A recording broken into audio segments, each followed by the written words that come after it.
বাংলাদেশিদের পাসপোর্ট তৈরিতে ব্যবহার হতো ওয়েস্ট বেঙ্গল বোর্ডের স্কুল সার্টিফিকেট। চাঞ্চল্যকর তথ্য পুলিশের হাতে আসতেই আরও করা হচ্ছে পুলিশ। সাংবাদিক বৈঠকে এমনটাই জানিয়েছেন সিপি মনোজ বর্মা। পাসপোর্ট জালিয়াতি তদন্তে নেমে পুলিশ জানতে পেরেছে সবথেকে বেশি ভুয়ো বার্থ সার্টিফিকেট তৈরি হয়েছে উত্তর 24 পরগনার দত্তপুকুরের কদম্বগাছিতে।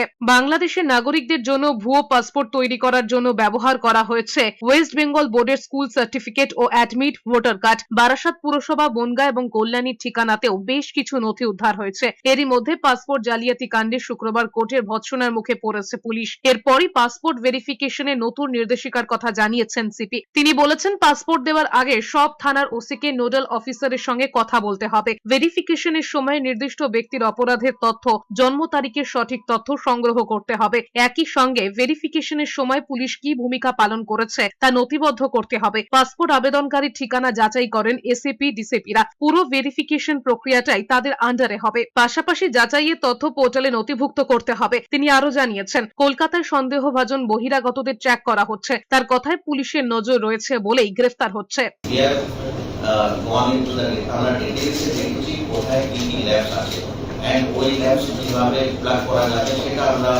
পাসপোর্ট অফিসার যারা টোটাল পাসপোর্ট অফিসার যিনি আছেন ওনার সাথে আমরা বসে মিটিং করেছি।